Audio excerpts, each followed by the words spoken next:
Today we are reviewing the Rode Wireless Pro. I've actually been shooting the last bunch of videos using these, and I am really pleased to tell you all about them. And we're gonna try some experiments with 32-bit float. You're gonna wanna have your headphones for this.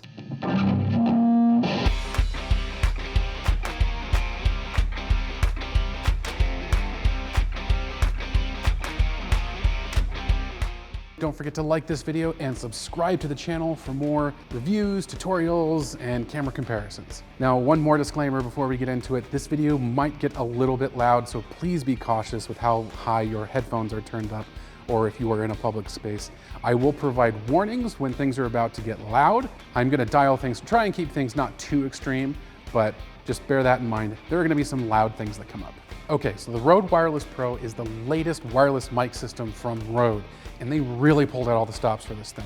It's got 2 transmitters, 1 receiver, it's got a charging case, it's got lavaliers, it's got dead kittens, it's got the cable, it's got clips and stuff and magnets for your shirt. All of it fits into these 2 tiny little boxes that you can fit almost anywhere in your camera bag.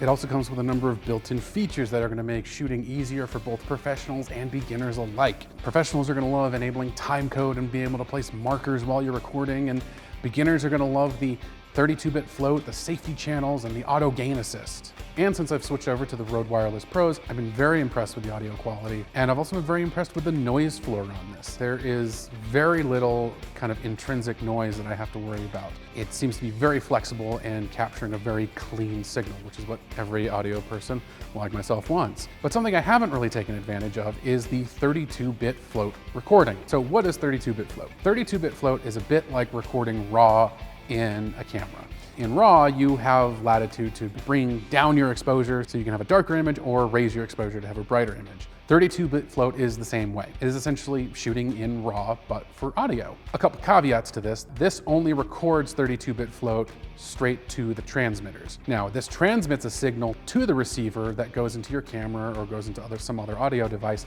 but that signal that receives is not 32-bit float. The only way to get 32-bit float is in here. Now, of course, that's not to say that the transmitted signal is bad or anything difficult to work with. It just means that you can set it for one thing, like my voice, and it'll sound good. But there comes a problem. If I start shouting really loud, or if I start to whisper very, very quietly, you might lose that or get distortion. That is the signal that went directly into the camera. So now we're gonna listen to that same segment, but what I'm gonna do is I'm gonna take the 32-bit float recording from this microphone and simply increase and decrease the volume in post-production. If I start shouting really loud, or if I start to whisper very, very quietly. This is absolutely incredible and totally useful in a variety of situations, but I wanted to take things just a little bit further. So things are gonna get a little bit crazy here. Alrighty, guys. Let's rock. Okay, so what we've got here is a very, very powerful guitar amplifier and a kind of bad guitar player. What we're gonna do is we're gonna take this amp. As you can see, we've got the Rode mic just inches away from the speaker. If you know your inverse square law, you know that it is much louder that close to the speaker than it is over here. We are going to try recording in 32-bit floats. We're going to try going up and up and up and up in power on the guitar amp, and you will be able to monitor the live dB levels down at the speaker. You guys ready? Now, I should mention, be very careful with doing anything like this at home. We have already tested the audio levels. We know we're not going to incur permanent hearing damage. I know it'll be on the screen, but headphone users, beware. This might get a little bit nuts. Call this one Launchpad McQuack.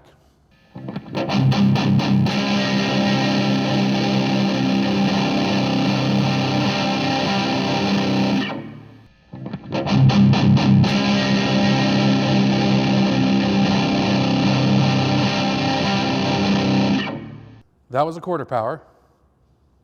Let's try and bring up the volume a little bit.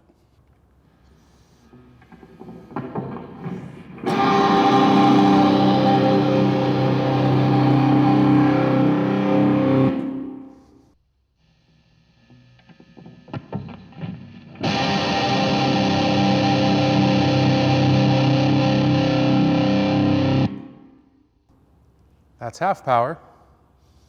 Let's go a little higher.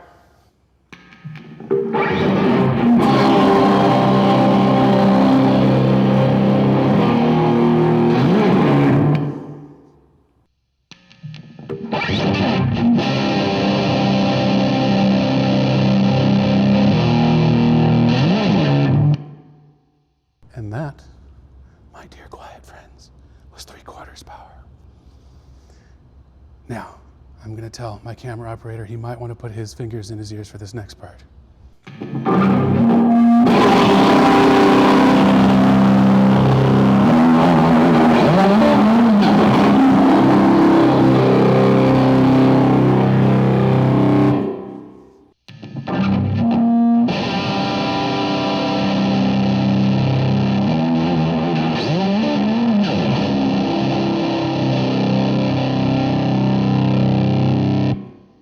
So on my meter over here, that peaked out at about 106 dB.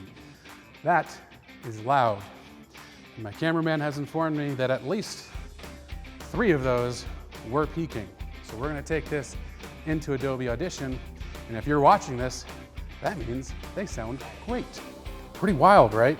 Now, as incredible as that is, like I said, I don't even use that often. I really love just how this system is laid out and the fact that the whole system fits into those 2 little boxes.